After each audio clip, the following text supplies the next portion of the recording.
Good evening and welcome to our news bulletin. I'm Mersa Takala. Leading our news tonight, in a media statement released yesterday, Premier Dalton Tangilangi and Temporary Minister for Infrastructure, Honorable Riki Makani, met with Niue Power Corporation staff to discuss the ongoing developments of the new power station. During the meeting, Premier Tangilangi expressed his satisfaction with the progress made thus far and thanked the team for ensuring the continued operation of the current powerhouse amongst other ongoing developments. Niue looks forward to welcoming technicians in the coming weeks to assist with the commissioning of the generators in the new powerhouse as the nation moves forward towards a sustainable and resilient future. The Constitution Review Committee convened a session last Monday seeking insights from Premier Honorable Dalton Tangilangi regarding the proposed amendments to Article 2 of the Constitution. The focus of the discussion is centered on increasing the number of ministers in Cabinet. Here's Soraya Mangoa with more on this story. According to a government press release issued last week, Premier Tangilangi outlined the fundamental reasons behind the proposed amendment, emphasizing the need to address the existing imbalance in the decision-making capacity within Cabinet. Premier Tangilangi further elaborated on the reasoning behind the proposed expanded executive, emphasizing the facilitation of quicker decision-making during crisis, informed decision-making through specialized knowledge inclusion, and improved coordination within the public service and community. In his concluding remarks, Premier Tangilangi emphasized the progressive nature of self-government and advocated against stagnation, urging a responsive approach to societal demands. A week-long validation consultation for Niue's draft updated nationally determined contributions was held this week with stakeholders focused on reviewing the report on action, mitigation, and adaptation for Niue. Director of Climate Change and Sustainability Program at the Pacific Community, Coral Pasisi, says Niue is going through the process of updating its nationally determined contributions under the Paris Agreement, an international treaty adopted in 2015 aimed at reducing emission of gases that contribute to global warming. Niue is going through the process of updating its nationally determined contributions, which is called NDCs, under the Paris Agreement. So the Climate Change Convention has the Paris Agreement, which most people know about. So three really important things that came out of Paris. One is the world agreed to stay below 2 degrees as a global target and hopefully stay to 1.5. They also agreed to some big commitments from countries to ensure that we get there. So it's not just a target, but people set goals and they actually measure how they get there. Niue's Director of Environment, Hayden Dalangi, says this is the second report they are currently undertaking since 2015, now being reviewed focused on action, mitigation and adaptation for Niue. The consultation today is regarding our Niue's National Determined Contributions, or NDC. This is the second report that we'll be undertaking. The first was done back in 2015, and so that was the initial NDC. This is the reviewed and updated NDC for Niue, and this will cover the period from 2020 to 2030 in terms of our actions in mitigation and adaptation for Niue. NDC Hub at the Pacific Community representative Roxanne Diggers says part of the consultation was to collect feedback from key stakeholders. After consultation and feedback, the final approval of the draft document will be submitted to the United Nations Framework Convention on Climate Change later this year. The Nationally Determined Contributions, or NDCs, are commitments that countries make to reduce their greenhouse gas emissions as part of climate change mitigation. A high-frequency radar will be the first of its kind to be implemented in Niue and the first for any Pacific region. This, according to Team Leader for Ocean Prediction and Monitoring at the Pacific Community, Irvi Damlamia, who was part of a consultation on the installation of a high-frequency radar with the Niue Meteorology Services and other stakeholders this week. Director of Niue Meteorology Services Rosie Misiepo says the consultation is focused on marine and ocean monitoring, with discussions centered on a range of activities such as the development of the Environment Buoy, Wave Buoys, high-frequency radar, and associated monitoring systems and capacity strengthening. Niue Met Service is implementing activities that looks at ocean monitoring. So this is one of the activities that we haven't included in our work program. But through the support of the UNEP CISPAC 5 project, we have managed to include a list of equipments and activities for us to deploy here in Niue. So the SPC, Secretariat Pacific community, are here to support us in that regard. Therefore, this week we have managed to deploy the wave buoys. The work started last year, but this is the second round of the deployments, including other environmental wave buoys and moorings as well. Team leader for ocean prediction and monitoring at the Pacific Community, Irvi Damlamia, says the high-frequency radar will be the first of its kind to be implemented in any Pacific region. It's a consultation, as you mentioned, about high-frequency radar. So it's really it's quite a high-value piece of equipment that is proposed to be procured under the project. And what this instrument would do, it wouldn't look like much. If you see it, it will be some antenna that you have along the shore. And those antenna will scan the sea, the ocean, and they will be able to provide in real time ocean current, a map of the ocean current around near Alofi, in front of Alofi. So because there are a lot of challenges in establishing those capacity, not just in Niue, but in the region, you need to know that actually there is no country in the South Pacific that has this system. So Niue will be the first country with HF radar capacity to support and strengthen ocean monitoring. Ms. Yepo also spoke on the benefits of this state-of-the-art equipment to the people of Niue. The information that we are going to get from the HF radar, from the wave buoys in terms of ocean currents, waves, swells, temperature of the ocean, that is going to be fed into our department and then out to the stakeholders. So it's a work in progress within the timeline or the time frame of the project of 5 years, and this is an ongoing project. So you will be seeing later on this week as well when the staff goes out back again into the water, depending on the weather conditions.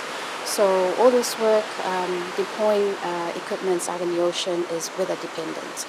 But all in all, it's for the people of Niue to benefit in terms of information, in terms of climate adaptation, in terms of planning as well for the sectors, for the villages, for our men, for our women who go out to sea. All of that in a package into an important information for our use and for the local people. The 5-year project is funded by the Green Climate Fund to support climate resilience across 5 Pacific countries. This will be conducted in stages and endorsed by the Niue government.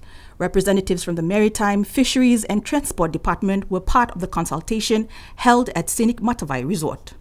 After a summer break, Downer contractors are back on the island completing work on the Hannan International Airport site with an update from their project manager.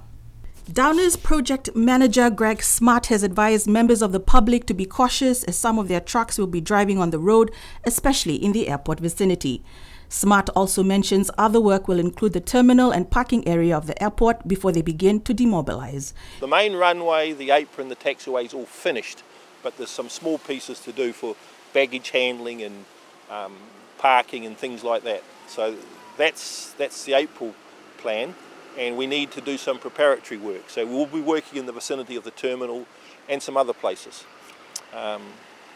After April, we expect that we'll start demobilising. So our equipment and the asphalt plant will be put on a ship, probably several ships, some each month for a couple of months, and it's going to go back to New Zealand. He also confirmed that the installation of lights in the airfield will be done as the equipment will arrive from Europe in the next few months.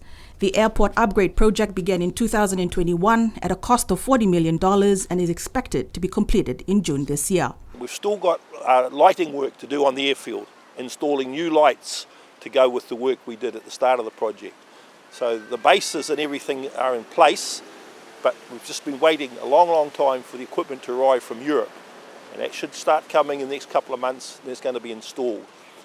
So we expect we'll finish our work around June. But I can't say when any official opening or anything like that might be, because that's for the government of Niue to decide. But the work will carry on until June is the current plan. A 9-member team led by the Director General of the Pacific Islands Forum Fisheries Agency, Dr. Manu Tuporusin, were on the island last week as part of a week-long National Fisheries Summit. Dr. Tuporusin says they were here to listen, learn, and provide their respective expertise and experience of how they can contribute to achieving Niue's vision of protecting their resources for its people. Dr. Tuporusin was privileged to be back in beautiful Niue, assisting in any way they can in growing the benefits of Niue's fisheries resources and also addressing the challenges. FFA is a very proudly member-driven organisation, so we're here to listen and to learn and then see from our respective expertise and experience how we can contribute to Niue achieving its vision, a prosperous Niue, the protection of your resources for your people. And it's one that is common across the Pacific. In our work this week, in the discussions, what we're aiming towards is a partnership agreement which articulates Niue's priorities and needs, and wherever else we as organisations can come in to support. Chair of the Western and Central Pacific Fisheries Commission, Dr. Josie Tamate, says the summit is focused on Niue's fisheries and development, bringing together the work they are doing to address Niue's capacity and the resources to ensure food security, sustainability, and economic development for the nation.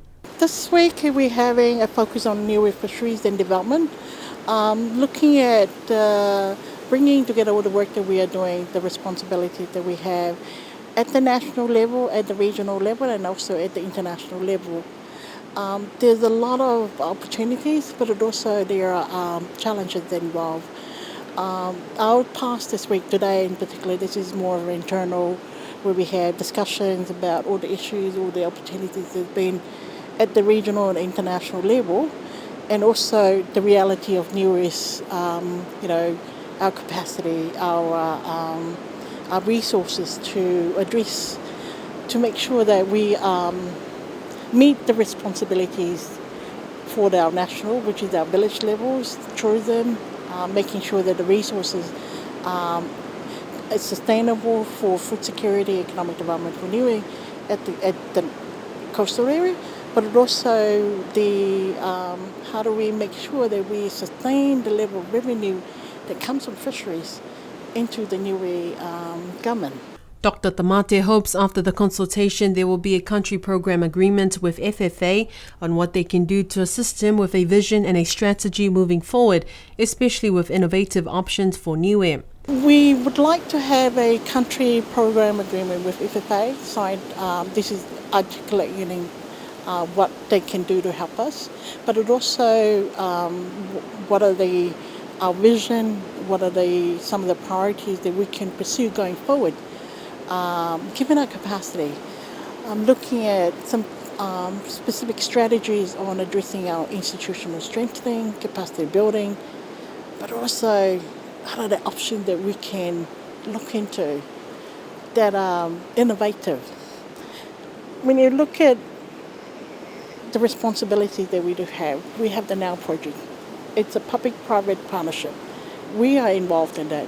The NOW needs fisheries to also provide that advice, because they are going to the villages to talking to with the implementation of their resource management plans. New Yorker Seth Weinstein is on a mission to walk 26 islands in total, and this week he's in Niue to complete a mission that he has.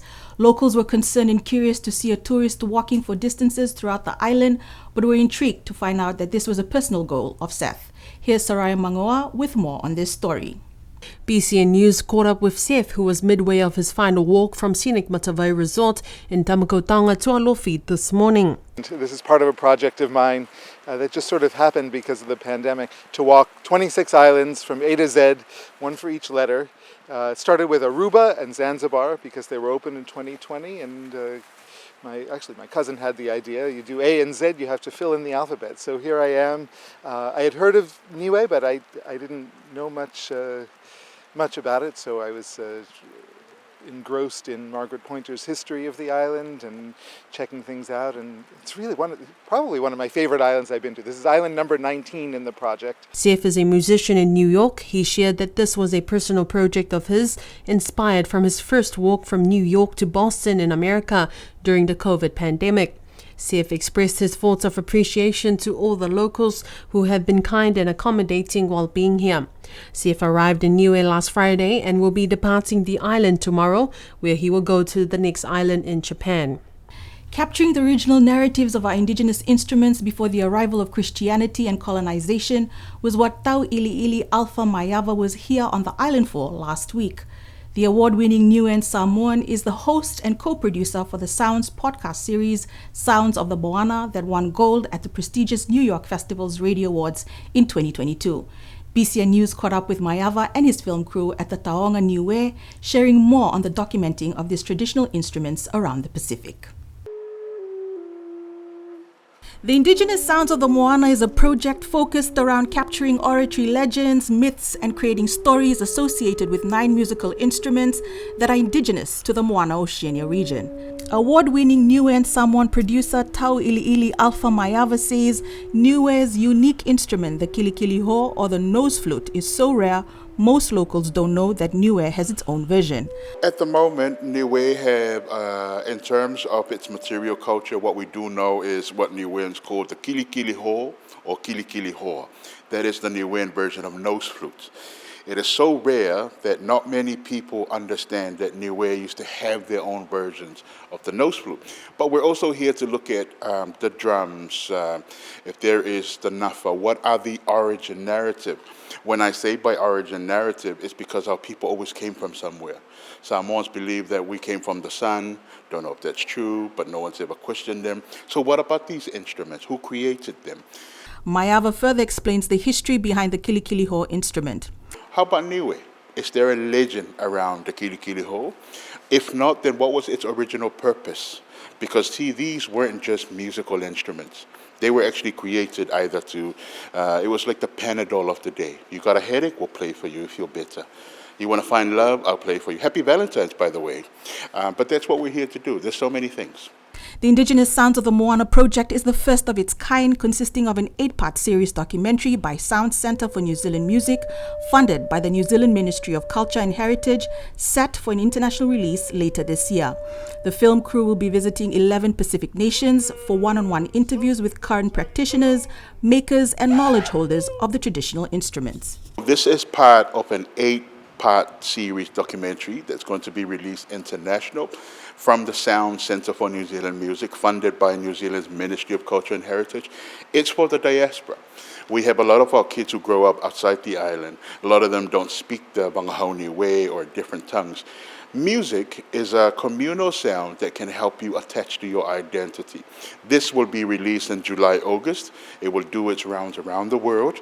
And then it's free for Niueans wherever you can be to go on YouTube or Sound's website to access and understand for yourself all the sound treasures of Niue.